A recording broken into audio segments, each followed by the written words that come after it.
أبي رسول الله في بعض الأيام، فقال: السلام عليك يا فاطمة. فقلت: عليك السلام. قال: إني أجد في بدني ضعفا. فقلت له: أعيذك بالله يا أبتاك من الضعف. فقال: يا فاطمة، ائتيني بالكساء اليماني فغطيني به. فأتيته بالكساء اليماني فغطيته به، وصرت أنظر إليه وإذا وجهه يتلألأ كأنه البدر في ليلة تمامه وكماله. فما كانت إلا ساعة وإذا بولدي الحسن قد أقبل وقال: السلام عليك يا أمه. فقلت: وعليك السلام يا قرة عيني وثمرة فؤادي. فقال: يا أماه، إني أشم عندك رائحة طيبة كأنها رائحة جدي رسول الله. فقلت: نعم، إن جدك تحت الكساء. فأقبل الحسن نحو الكساء وقال: السلام عليك يا جدا يا رسول الله، أتأذن لي أن أدخل معك تحت الكساء؟ فقال: وعليك السلام يا ولدي ويا صاحب حوضي، قد أذنت لك. فدخل معه تحت الكساء. صلى الله على محمد. فما كانت إلا ساعة وإذا بولدي الحسين قد أقبل وقال: السلام عليك يا أمه. فقلت: وعليك السلام يا ولدي ويا قرة عيني وثمرة فؤادي.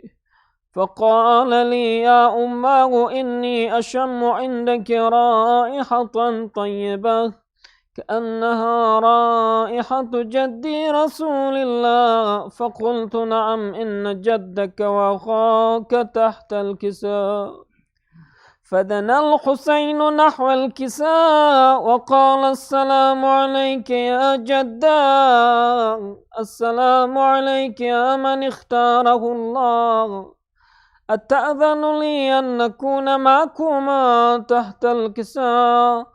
فقال: وعليك السلام يا ولدي ويا شافع أمتي، قد أذنت لك. فدخل معهما تحت الكساء. صلى الله على محمد.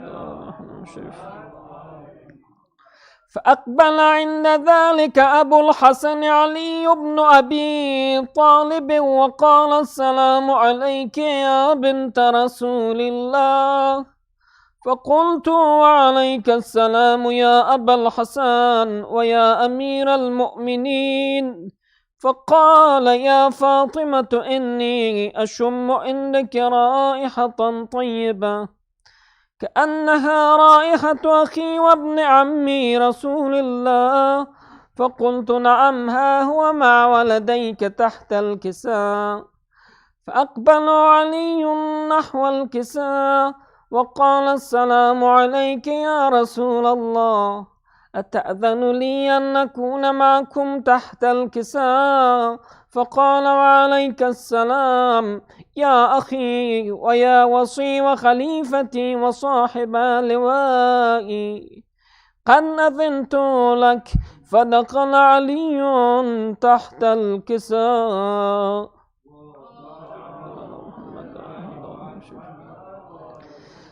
ثم أتيت نحو الكساء وقلت: السلام عليك يا أبتاه يا رسول الله، أتأذن لي أن أكون معكم تحت الكساء؟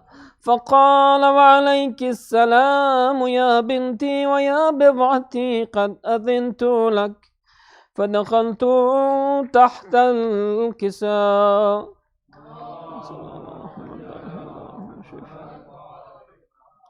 فلما اكتملنا جميعا تحت الكساء أخذ أبي رسول الله بطرفي الكساء وأومأ بيده اليمنى إلى السماء وقال: اللهم إن هؤلاء أهل بيتي وخاصتي وحامتي، لحمهم لحمي ودمهم دمي، يؤلمني ما يؤلمهم ويحزنني ما يحزنهم.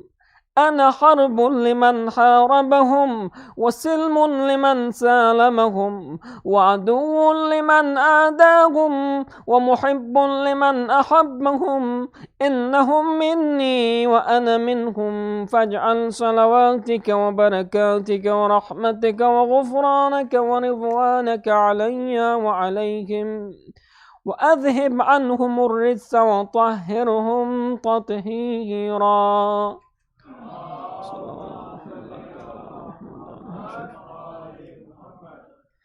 فقال الله عز وجل: يا ملائكتي ويا سكان سماواتي، إني ما خلقت سماء مبنية ولا أرضا مدحية ولا قمرا منيرا ولا شمسا مضيئة ولا فلكا يدور ولا بحرا يجري ولا فلكا يسري إلا في محبة هؤلاء الخمسة الذين هم تحت الكساء.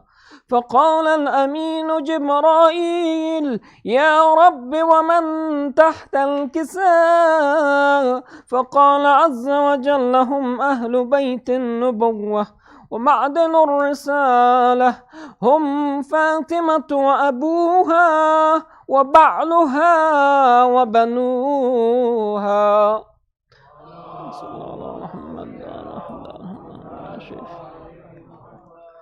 فقال جبرائيل: يا رب أتأذن لي أن أهبط إلى الأرض لأكون معهم سادسا؟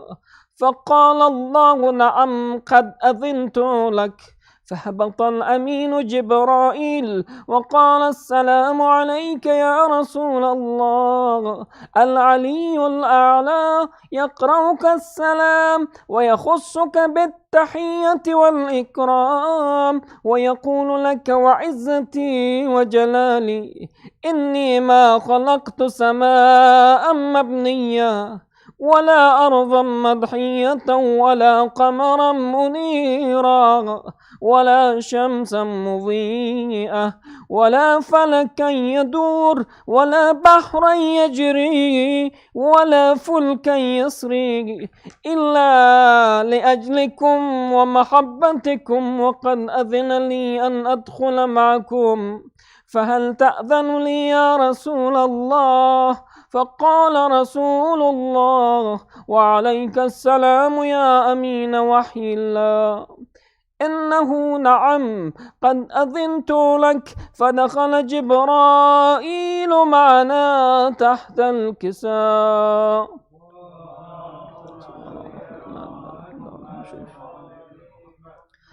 فقال لأبي: إن الله قد أوحى إليكم يقول: إنما يريد الله ليذهب عنكم الرجس أهل البيت ويطهركم تطهيرا.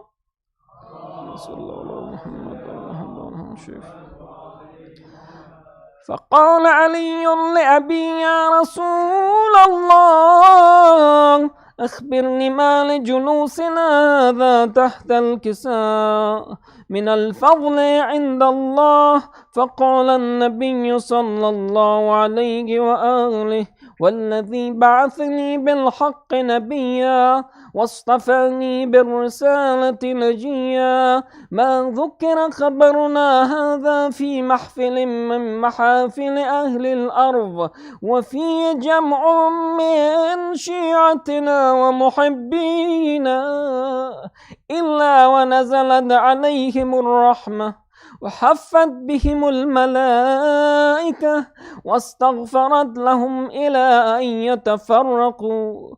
فقال علي عليه السلام: إذا والله فزنا وفاز شيعتنا ورب الكعبة.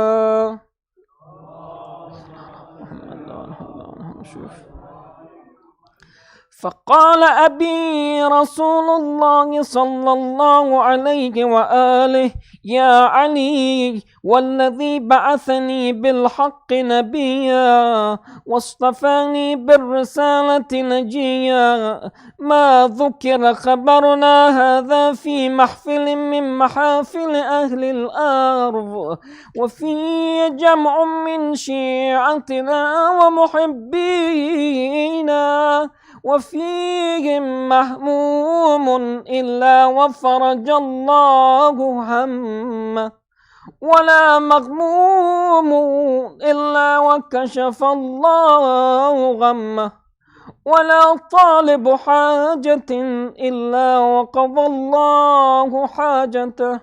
فقال علي عليه السلام: إذا والله فزنا وسعدنا، وكذلك شيعتنا فازوا وسعدوا في الدنيا والآخرة ورب الكعبة. اللهم صل على محمد.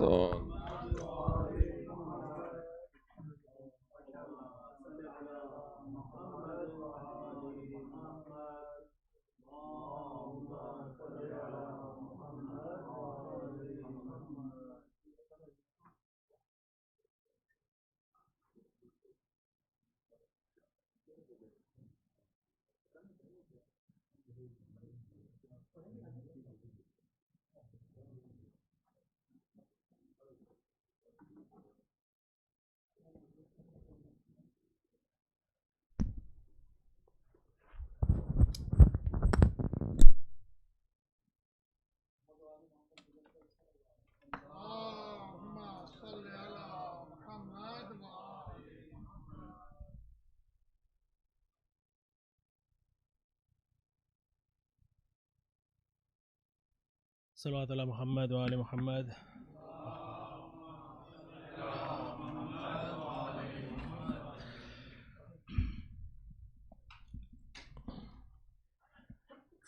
मौला अब्बास की शान में एक मनक़बत आपकी पेश। आज़माया हुआ नाम काम आ गया, ज़ौक़े मिदहत को यूं मुद्दआ मिल गया।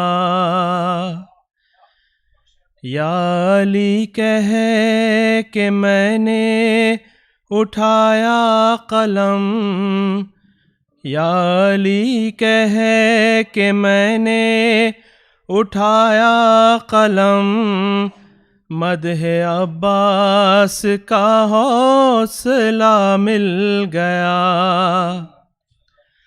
मैंने अब्बास का वास्ता दे दिया, मेरी तकदीर में जो न था मिल गया। जो हमेशा से किस्मत के कायल रहे, उनको कैसे बताऊं कि क्या मिल गया। या अली कह के मैंने उठाया कलम, मदहे अब्बास का हौसला मिल गया। मैंने बाबुल हवाइज को आवाज दी, पंजतन का दरे फैजवा हो गया। एक वसीले से कितने वसीले मिले, जो भी मांगा था उससे सिवा मिल गया। या अली अल्लाहुम्मा सल्लि अला मुहम्मद व आले मुहम्मद। या अली कह के मैंने उठाया कलम, मदह अब्बास का हौसला मिल गया। रोज़े महशर क़यामत की थी तशनगी, और दीदार साखी की लो थी लगी। नाम अब्बास लेकर मैं आगे बढ़ा, ताब कौसर मुझे रास्ता मिल गया। या अली कह के मैंने उठाया कलम, मदह अब्बास का हौसला मिल गया। वो अली वली हो के अब्बास हो, नाम बदले मगर काम बदला नहीं। जब भी मुश्किल कुशा की ज़रूरत हुई, इस घराने में मुश्किल कुशा मिल गया। या अली कह के मैंने उठाया कलम, मदह अब्बास का हौसला मिल गया। जब वफा का कहीं तस्करा छिड़ गया, बात पहुंची बहरहाल अब्बास तक। जुस्तजू करने वालों को मंजिल मिली, चांद की चांदनी से पता मिल गया। या अली कह के मैंने उठाया कलम, मदह अब्बास का हौसला मिल गया। आसमां में है रोशन ज़मीं का कमर, और ज़मीं पर है रोशन अली का कमर। यूं ज़मीं को जो हासिल हुआ ये शरफ, आसमां से बड़ा मर्तबा मिल गया। या अली कह के मैंने उठाया कलम, मदह अब्बास का हौसला मिल गया। हक ये है आके दुनिया में अब्बास ने मेरे मौला की हाजत को पूरा किया। वो अली खल्क का है जो हाजत रवा, आज उसको भी हाजत रवा मिल गया। या अली कह के मैंने उठाया कलम, मदह अब्बास का हौसला मिल गया। नाम अब्बास मेरी ज़बां पर जो है, आ रही है तराई की ठंडी हवा। मदह गोई के पुरनूर माहौल में, आज जन्नत का अख्तर मज़ा मिल गया। या अली कह के मैंने उठाया कलम, मदह अब्बास का हौसला मिल गया। सलवात पढ़ दीजिए मोहम्मद वाले मोहम्मद। अल्लाह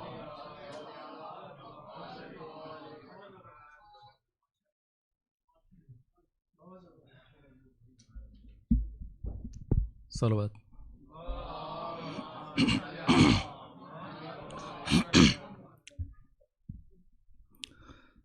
मेरे अली का कुरान से मिजाज मिलता है,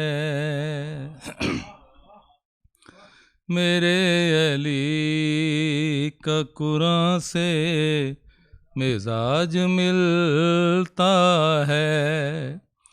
कुल ईमान का ईमान से मिजाज मिलता है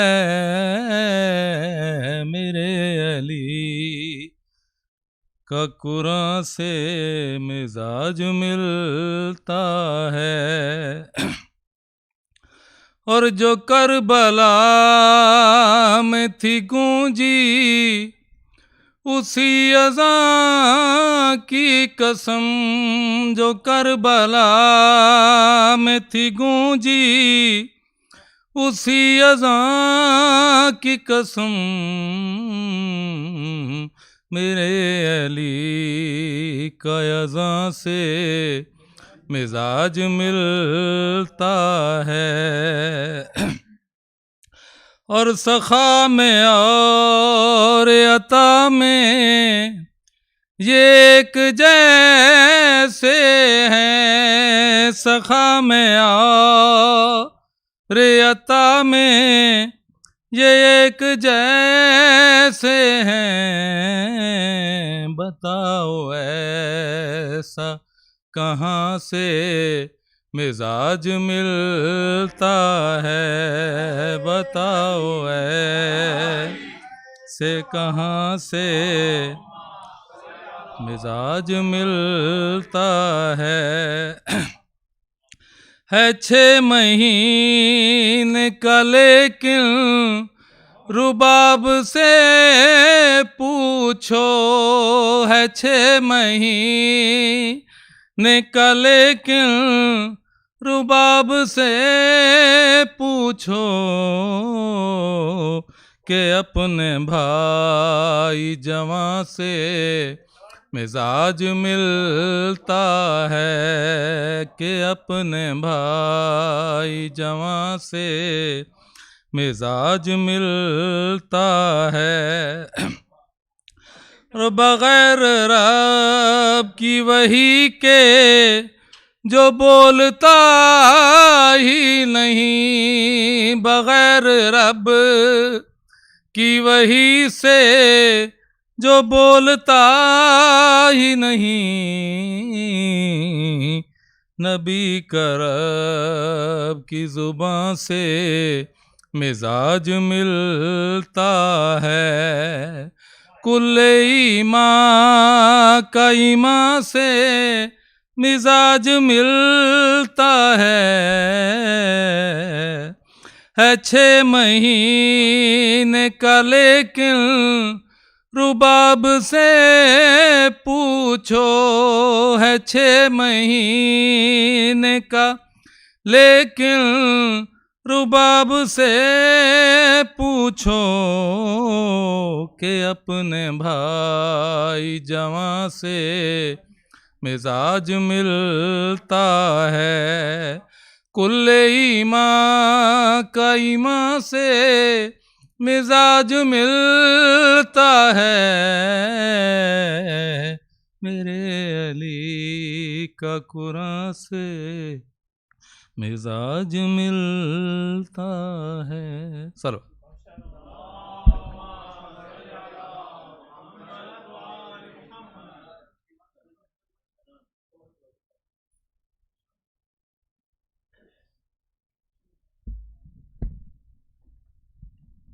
Assalamu alaikum everyone.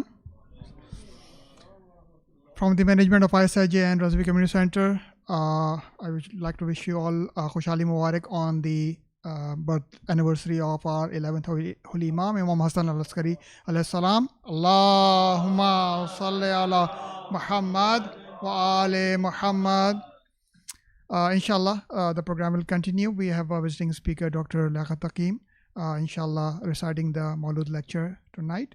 After the lecture, we'll have one last qasida, and then inshallah we'll have the niyaz tonight. Upcoming programs, this Sunday early morning, the time is going back, the daylight saving is finishing, right? So just keep in mind to adjust your clock.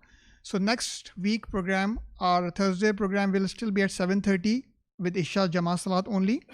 Inshallah, Maulana is coming back, so we'll be having our regular programs on Thursday and Fridays. And then Friday, Juma Salat will be 12 o'clock, 12:02 because of the time moving back, inshallah. There is a lunar eclipse on this coming Tuesday early mornings. We'll provide more details to the email once we get the details from the ISIJ, inshallah. So this is on Tuesday early morning. We have a lunar eclipse early in the early hours, like around before Fajr namaz, and namaz ayat is wajib, and it is visible here in North America, so everyone has to recite that namaz, inshallah. From my end, that's it. And yes, one request for one of our dedicated volunteer of this community, who has been serving this community for a long time. Tonight or today is his death anniversary. Brother Hasan Imran Rahim. He was the husband of our chair lady, Sister Azra Rahim, and brother-in-law of our chairman, Brother Muhammad, inshallah. So if everyone can recite a Surah Fatiha on this blessed night, so he'll get also sawab on this Al-Fatiha.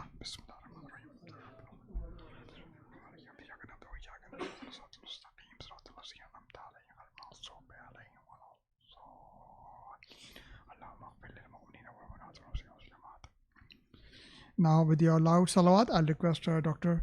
Taqim to start his lecture. Par Muhammad wa ali Muhammad salawat. Allahumma salli ala Muhammad.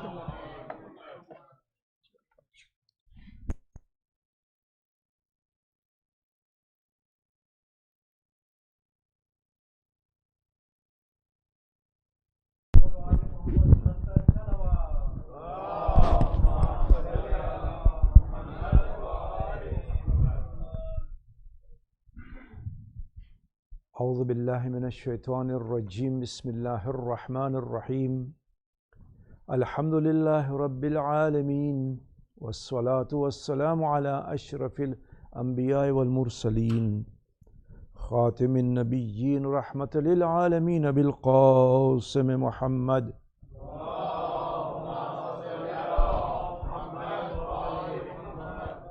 وعلى أهل بيته الطيبين الطاهرين المعصومين المظلومين أما بعد فقد قال الله سبحانه وتعالى في كتابه المجيد وقوله الحق بسم الله الرحمن الرحيم يؤتي الحكمة من يشاء من يؤتى الحكمة فقد أوتي خيرا كثيرا صلوا على محمد وآله.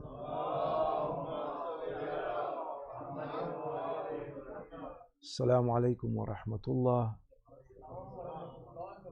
Wish you all, first of all, Khushali Mubarak. It's a great pleasure and honor to be here in front of you on this auspicious day, the occasion of the Wiladat of our 11th Imam, Imam al-Hasan al-Askari alayhi salam.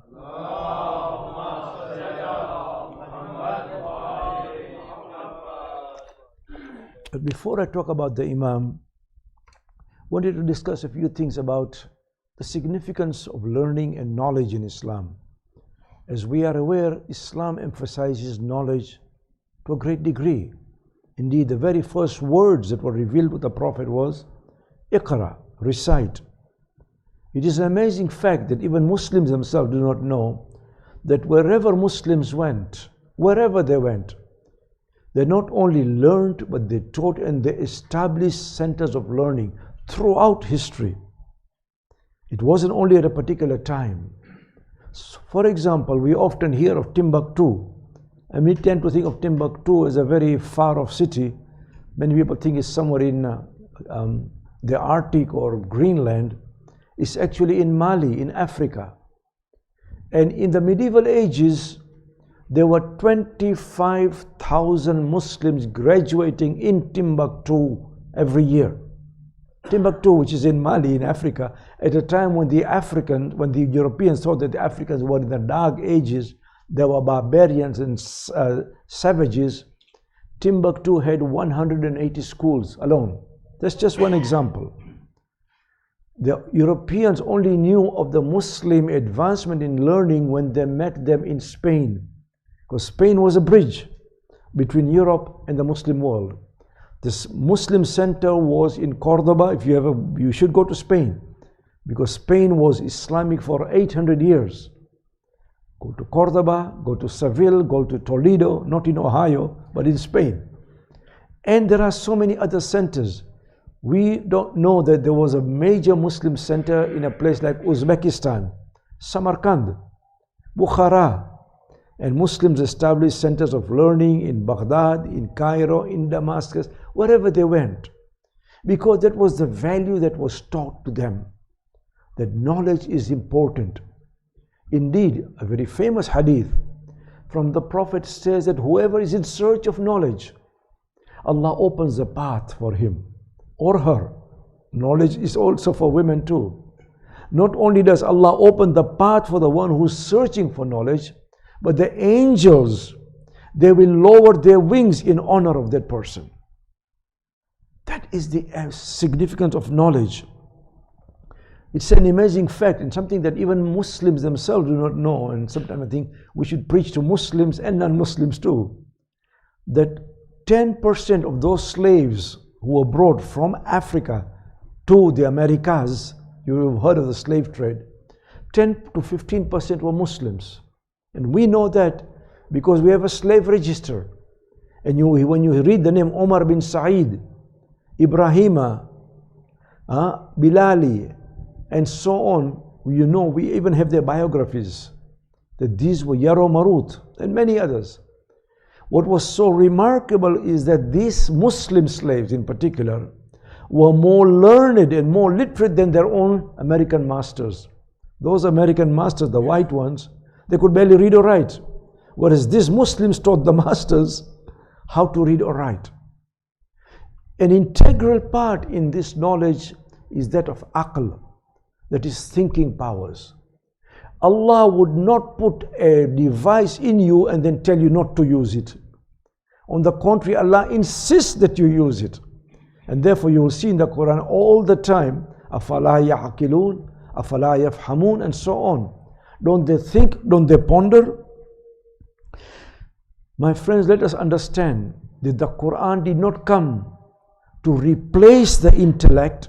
It came to enhance the intellect, to increase the intellect. Indeed, in our school, the madhab of Ahlul Bayt, there is a discussion in our theology regarding what we call aql and sam'a. Aql is the intellect, sam'a is revelation, what is revealed in the form of the book. Which comes first? For us, aql comes before sam'a. The intellect comes before revelation. In other words, even before you know about Allah or you know about the Quran or about the Prophet, there is something within you which tells you what is right and what is wrong. So aql actually precedes the intellect. For those who have studied usul al-fiqh, they will come up across a particular statement. Some say it's a hadith. كُلَّمَا حَكَمَ الْعَقْلَ حَكَمَ بِهِ الشَّرْعَ. Whatever aql tells you, the sharia will tell you the same. In other words, Allah will not put a device in you which tells you this is the way, and then Allah tells you no, this is the wrong way. If that is the case, then why did Allah put aql into you in the first place? Yes, we may not know everything in details by our reasoning, because reasoning can be faulty. But the basic values, the basic guidance come to us in the form of aql. Sallu ala Muhammadun wa alayhi wa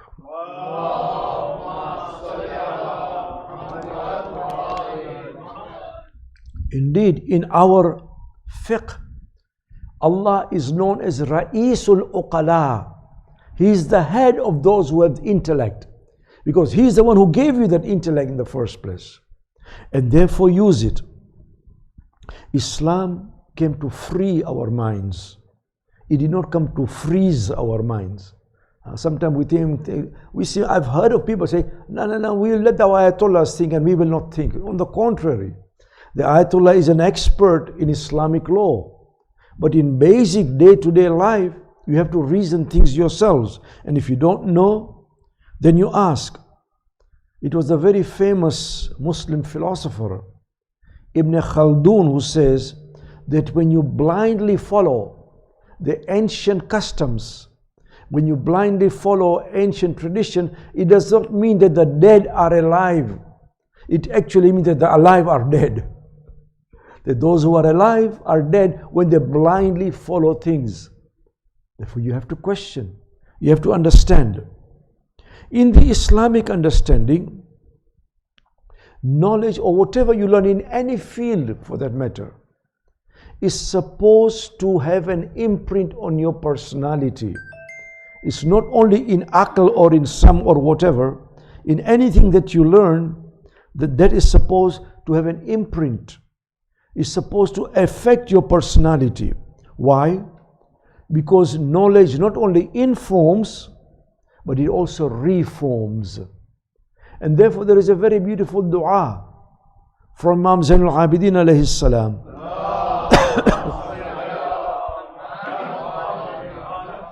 That we recite at the time of Asr, if you recall. Allahumma inni a'udhu bika min salatin la turfa wa min du'ain la yusma. And also in that we say, Allahumma inni a'udhu bika min ilmin la yanfa. Ya Allah, protect me from that knowledge which does not benefit me. In other words, only give me that knowledge which will make me a better person. Even if you are a biologist, you dissect an insect. When you look at how Allah has made that insect, that little insect, how perfect in harmony, you say, Subhana Rabbi. You are an astrologer or astronomer, I should say, not astrologer. You are an astronomer, not a faqih, not a mullah. But when you look at the skies and you study the creation of the heavens and the earth, you have to say, Subhana Rabbi. Glory be to my Lord who had created everything in such perfection, in such measurement. So much so that we know that if the sun was slightly closer to us, we would burn. If it was slightly further away, we would freeze. If the moon was not the right distance away from us, there would be tsunamis and earthquakes too. So all these tell us that whatever science we study and learn, we have to understand that this is our way to finding and appreciating Allah subhanahu wa ta'ala. There is a very famous verse in the Quran that we recite every Friday, in which it says, مَثُلُ الَّذِينَ حُمِلُوا التَّوْرَاةَ ثُمَّ لَمْ يَحْمِلُوهَا كَمَثَلِ الْحِمَارِ يَحْمِلُ أَسْفَارًا. The parable or the example of those who have been given the Quran, but they do not carry it, is like donkeys who have books on them. Why does the Quran use that parable, that analogy? What it's trying to tell us is this, that you don't just learn knowledge, but you carry that knowledge with you wherever you are. Otherwise, you become like donkeys who've got knowledge on their backs, but they're not using it. What's the point? Just carrying it, knowledge in your mind in itself is not sufficient. You cannot just carry the knowledge. You have to make a difference to your life and the life of others. It is very interesting that in the West, we contrast knowledge with ignorance, right? Either a person is knowledgeable or a person is ignorant. In the Islamic tradition, ignorance is not contrasted with knowledge. Ignorance is contrasted with immorality, lack of knowledge and lack of ethics. And therefore you'll notice in the Quran, when Yusuf alayhi salam is about to be taken to prison, I will not go into the details, he's about to be taken to prison because he refused to be seduced by the wife of the king. وَإِن لَمْ تَصْرِفْ كَيْدَهُنَّ أَصْبُ إِلَيْهِنَّ فَأَكُنْ مِنَ الْجَاهِلِينَ. Yusuf is saying in the Quran, Ya Allah, had you not helped me to keep away from their seducement, I might have gone towards them and I would have become a jahil. Yusuf is saying, how can a Nabi be jahil? He is the most knowledgeable of the time. He can be a jahil if he is immoral in his behavior. Do you understand? So jahalat is not only opposite of literacy or knowledge, it's also lack of morality. You know what that tells us? That a person can be very knowledgeable. He can know every science from A to Z. But if that person is immoral in his behavior, then he is a jahil. He's not an alim. He may have the knowledge, but he does not have the capacity to carry that knowledge. Sallu ala Muhammad.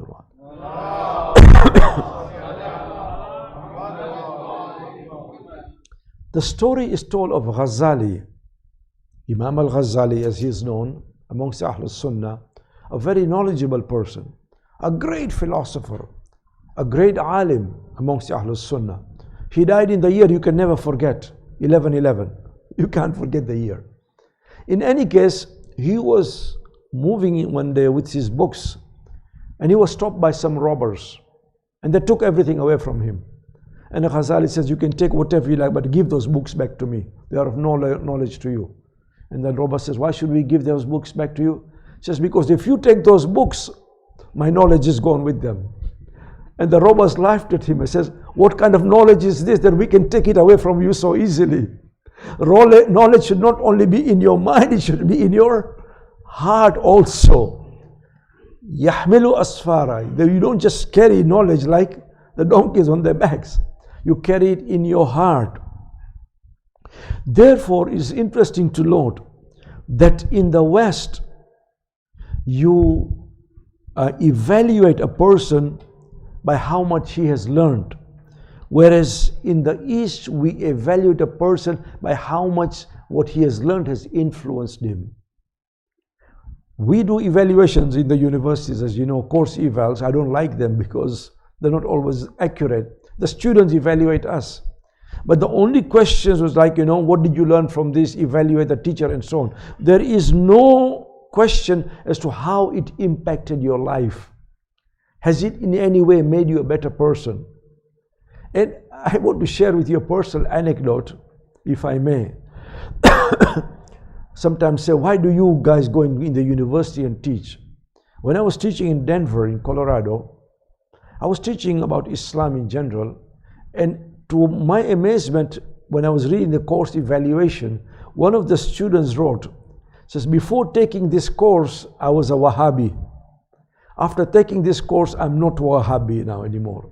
I said, Alhamdulillah, to convert a Wahhabi is a miracle in itself. Huh? But that's the reason why we go there, so as to show them the true and proper Islam in itself. In a scholar, in a knowledgeable person, we look not only at what he knows, but what sort of a character that person is also. Because remember this much, my sisters and brothers, the more fruits a tree has, the more it bends. It's not straight up because of the weight of those fruits. The more a scholar knows, the more humble he becomes. Because if you find a scholar who is arrogant, then that scholar is no scholar at all. He may have the knowledge, but he does not have the piety.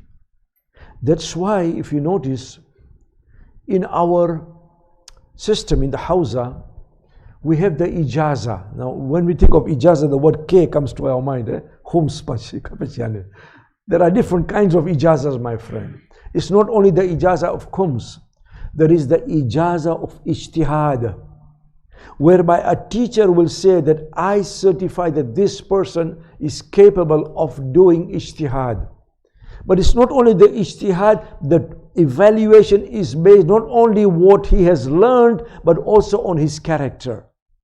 Because we recognize that the character of the teacher is as important as the knowledge of the teacher.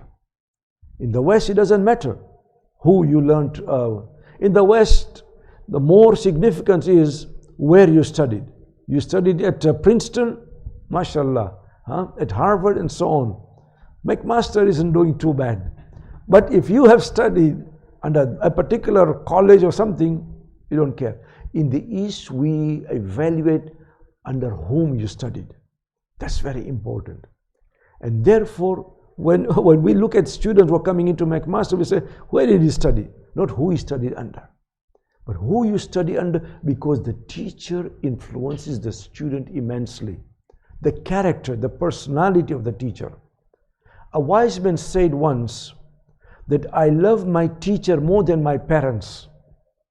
I love my teacher more than my parents. And he was asked why. He says, because my parents brought me from up there to down here. My teacher took me from down here to up there. And taking me from down here to up there is far more difficult than bringing me down here. Sallu ala Muhammad wa ala. You see, and I'm not knocking the West. I appreciate the knowledge. I'm trained in the West too, and in the East. But I find that in the West, they seek power from knowledge.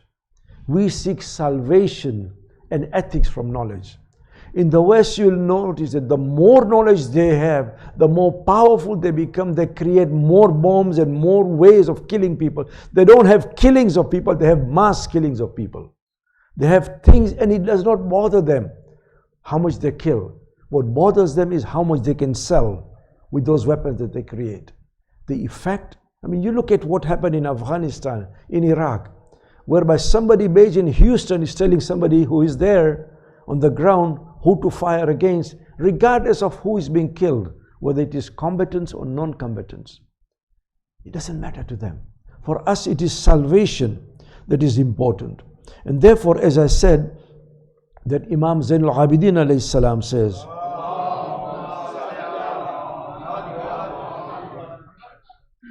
grant me that knowledge which benefits me. In the Islamic tradition also, we distinguish between hikmah and ilm, between wisdom and knowledge.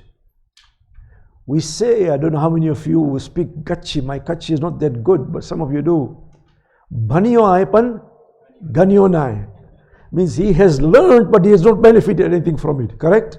That is kind of the end of my Kutchi there. But basically it means that he has learned, he has studied, but he has not benefited from that. There is a distinction, my friends, between knowledge and wisdom. A person can be very knowledgeable, but not wise at all. There is a verse in the Quran that I recited at the beginning. يُؤْتِي الْحِكْمَةَ مَنْ يَشَاءُ. Allah gives wisdom to whoever He wishes. Notice Allah does not say يُؤْتِي الْعِلْمَ مَنْ يَشَاءُ. He does not say He gives knowledge, because knowledge is acquired, wisdom is given by Allah. And wisdom is only given when that knowledge is put into practice. يُؤْتِي الْحِكْمَةَ مَنْ يَشَاءُ وَمَنْ يُؤْتَ الْحِكْمَةَ فَقَدْ أُوتِيَ خَيْرًا كَثِيرًا. Allah says, whoever has been given the knowledge has been given the great virtue. In other words, virtue is not in knowledge, it is in wisdom, my friends. Because knowledge creates encyclopedia, whereas wisdom creates a good human being. A person who has compassion, who is knowledgeable, but at the same time is able to help others with his knowledge. Sallu ala Muhammad.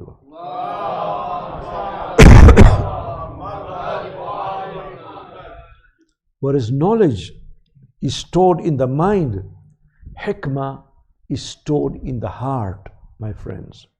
And therefore you will notice that amongst our scholars, they memorize, especially parts of the Quran, so that when they speak, they are actually speaking the Quran. Verses of wisdom. And many a time, I'm amazed that people are able to quote verses and books because of that art of memorization. What we have lost in the West, I think, and the same applies to me, is that knowledge has become rote knowledge, you know. But it is not something that enters into our heart. And therefore, our knowledge sometimes becomes superficial. What we need to do is commit that knowledge into practice so that it becomes into wisdom. We should not seek the hukm of the Sharia as much as we should seek the hikmah of the Sharia, the wisdom behind that Sharia. Sallu ala Muhammad wa ala.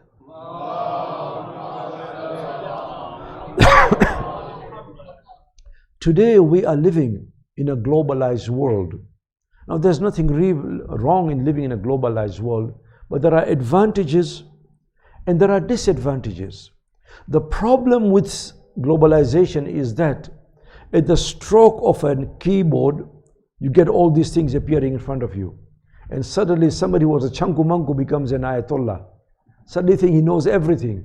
My friend, that is superficial knowledge. You'll find people cut and paste, they call it. You get it here from there and then suddenly come up with a khutbah and so on. Knowledge is not that easy to gain. What has happened is that knowledge has become horizontal rather than vertical. Knowledge has always been vertical, not horizontal. Meaning that you go to somebody who is far more learned than you in order to acquire that knowledge. You to this keyboard and social media and so on Now everybody can become an alim. Just because they put a few fatwas and a few verses from the Quran here and there, that does not make a scholar, my friend. Sometimes they say little knowledge is dangerous, my friends. And you'll be amazed how people quote verses out of context, out of this and that, and suddenly they have become knowledgeable in Islam, they say. Unfortunately, that's not the case. One of my great friends, a mullah, used to say that in Mombasa, he was talking about, you know, some of you know Mombasa. He says every time you throw a stone in the air, it's bound to land on a mujtahid there. Because everybody seems to think that they can do ijtihad. Now, he was being cynical. He was being cynical and sarcastic.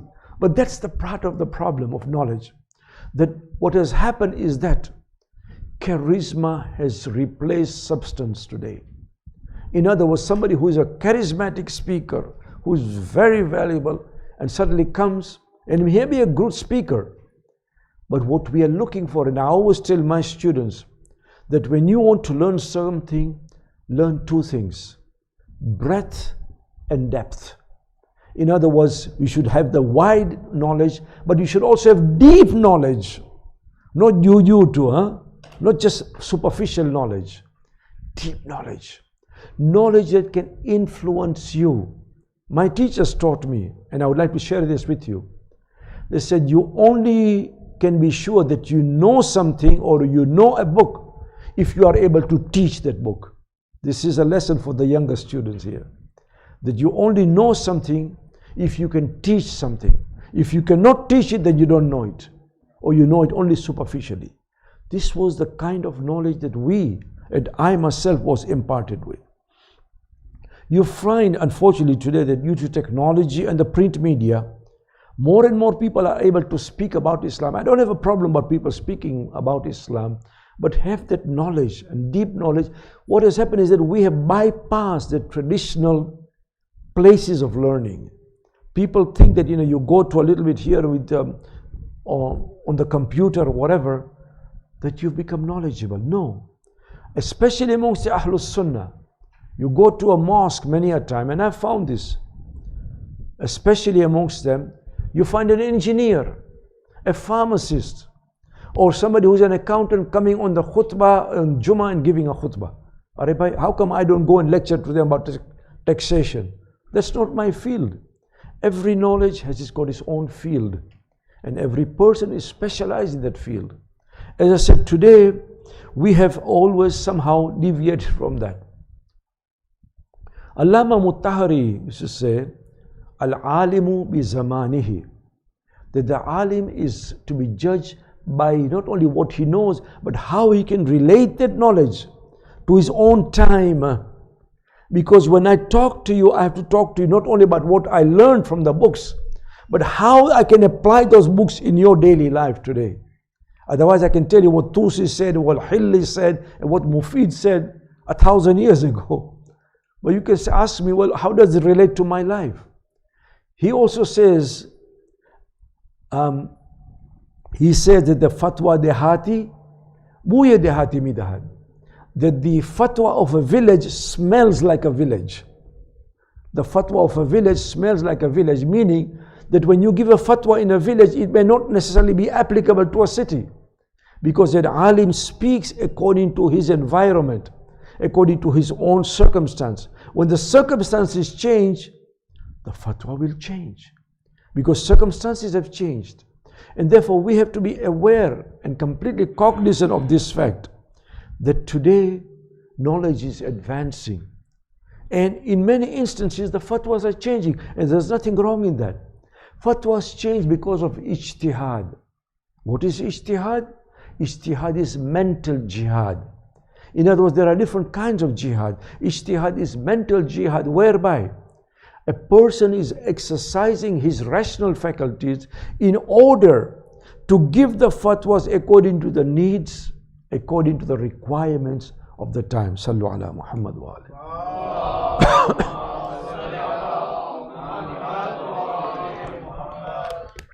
Otherwise, Islam will be left in the medieval period, in the classical period, if we do not apply Islam to our modern times. I want to talk a little bit about Imam Hasan al-Askari because it is his wiladat. Because it is his wiladat today, tonight. We remember that the Imams were based primarily in Medina, but yet historically, after the time of Imam as-Sadiq, none of our Imams was buried in Medina. We find either one is buried in Mashhad, Baghdad, Samarra, because the Abbasid authorities felt the need to closely supervise the Imams because they are a threat. And therefore, after Imam as-Sadiq, all the Imams, although they lived part of their lives in Medina, part of it, most of them lived away from Medina. In the case of Imam al-Hasan al-Askari, during the time of the 10th Imam, Imam al-Hadi, alayhi salam, Ali al-Naqi, he was asked, he was actually ordered by Mutawakkil to come from Medina to Samarra. In the olden days, they used to call it Surra Man Ra'a. Surra Man Ra'a means that the one who sees it is delighted. Today no more. You don't get delight by seeing Samarra at all. Samarra had been built by the Caliph al-Mu'tasim, the brother of Ma'mun, because he felt more secure. Baghdad was no longer secure for the caliphs. And therefore, for the first time, not only does the Abbasid Caliphate, the capital, move from Baghdad to Samarra, it was a capital at one time of the Islamic world, but he also employed Turkish slaves to protect him. And the Turkish slaves actually ended up killing the caliphs too. And one of the caliphs was al-Mutawakkil, a person who was severe anti-Shia, to the extent that this Mutawakkil destroyed the shrine of Imam Hussein in Karbala. You can destroy the shrine, but you cannot destroy the hearts which are in the people, because they knew exactly where Imam Hussein was buried. And after Mutawakkil, it was rebuilt again. He is the one, Mutawakkil is the one who ordered Imam Ali al-Naqi to come to Samarra. Samarra was guarded by soldiers. That's why it's called al-Askari. Askar means soldiers. Today when you go to Samarra, where the Imams are buried, with Narjis Khatun and with Hakima Khatun, there are 4 graves there. This is where the house of the Imams was. This is where the house was. They were buried in that house. Imam Hasan al-Askari was in Samarra for the longest period, and he lived a short life, by the way. According to most reports, he died at the age of 26, 27 maybe. But during his lifetime, he had that great duty to prepare the Shias for Ghaibah. The time of Ghaibah was coming. And he knew very well a time will come where the Shias will not be able to access their Imams. And therefore, many a time, when the Shias were able to come to Samarra and meet the Imam, he would actually put a parda between them, between himself and them, so as to get them used to the idea that you will be speaking with your next Imam behind the parda. Many a time they would bring him the khums, although wujuhat as it's called, and he would tell them, go and give it to so and so, Uthman bin Said al-Amri, because he is going to be my agent after me. In other words, that the Shia should get used to the idea of giving the whatever is necessary to the agents rather than the Imam. These were not very easy period for our Imam. Indeed, as we are aware, even today, Samarra is in what we call the Sunni triangle. I've been to Samarra recently, but even in the past, I remember in the 80s, I used to go there. At the time of Maghribain, 4 people in the Haram, 5 people. It was tragic to find in the Haram of the Imams 4 or 5 people during the Salat time. Now there are more, but even then, there are not too many more. As we are aware, it is highly fortified. Imam Hasan al-Askari also had the ability, we read this from Al-Kafi and others. It is important for us to remember also, not only the Imams, but the great scholars who will put their lives at stake in order to transmit that knowledge from the Imams. Some of these scholars, like Kulaini's predecessor, met and lived with the Imams, the later Imams. So for example, Ali ibn Ibrahim al-Qummi was a teacher of Kulaini.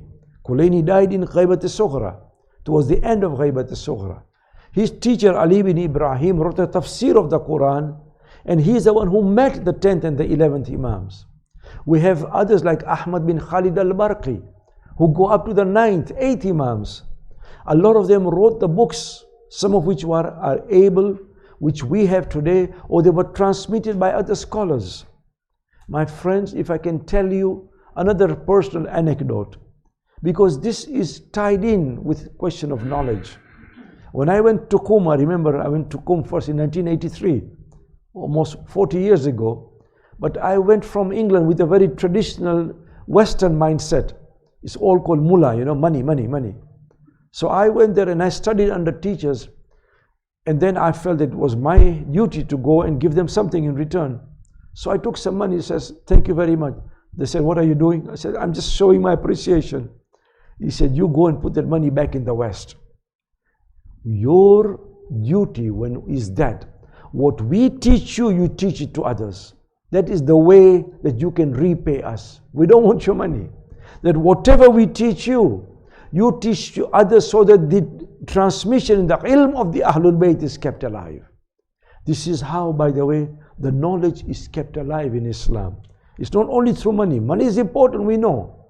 But when it comes to knowledge, it's the imparting and the transmission of knowledge, and authentic and proper knowledge, not just any superficial knowledge. That is important for us.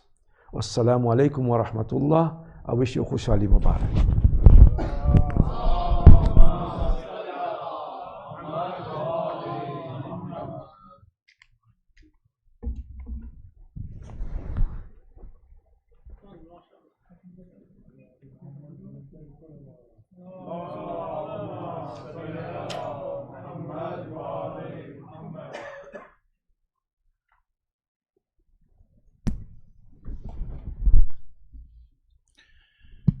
Mohammad वाले मोहम्मद सलावत।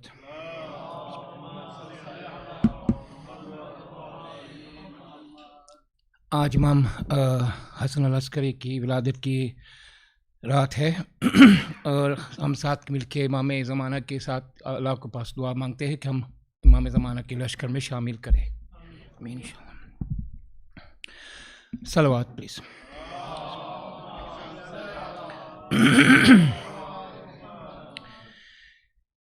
अल्लाह मुझे लश्करे मेहदी से मिला दे, अल्लाह मुझे लश्करे मेहदी से मिला दे, ऐसा न हो आका मेरा हलमिन की सदा दे, अल्लाह अल्लाह मुझे लश्करे मेहदी से मिला दे, नजरों को मेरी लायक दीदार बना दे, पर्दा जो परा है मेरी आँखों से हटा दे,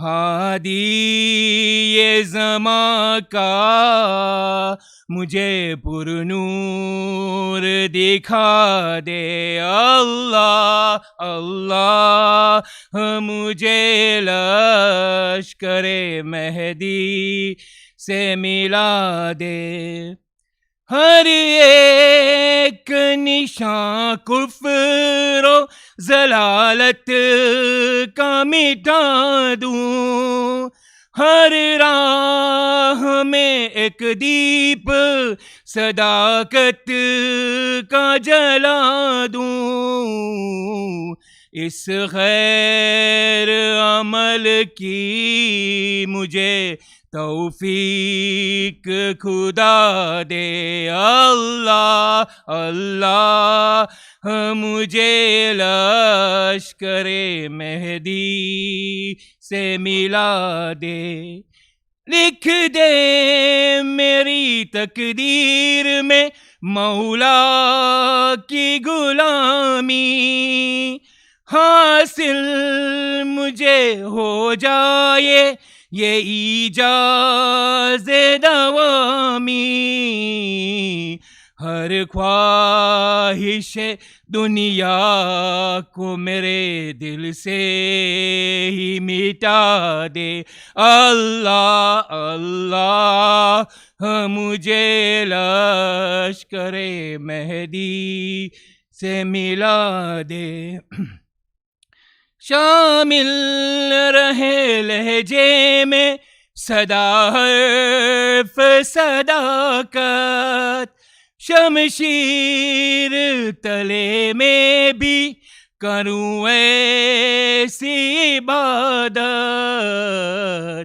ऐ काश मुझे फातिमा ज़हरा ये दुआ दे अल्लाह अल्लाह मुझे लश्करे मेहदी से मिला दे अल्लाह अल्लाह मुझे लश्करे मेहदी से मिला दे ऐसा न हो आका मेरा हल मिन की सदा दे मोहम्मद वाले मोहम्मद सलवात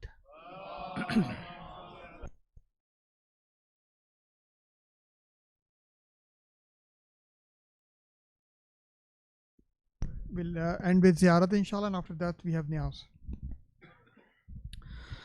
صلى الله عليك يا أبا عبد الله وعلى الأرواح التي حلت بفنائك عليك منا سلام الله أبدا ما بقيت وبقي الليل والنهار ولا جعله الله آخر العهد منا لزيارتكم السلام على الحسين وعلى علي بن الحسين وعلى أولاد الحسين وعلى أصحاب الحسين جميعا ورحمة الله وبركاته السلام عليك يا مولانا يا غريب الغرباء يا معين الضعفاء والفقراء يا مغيث الشيعة والزوار في يوم الجزاء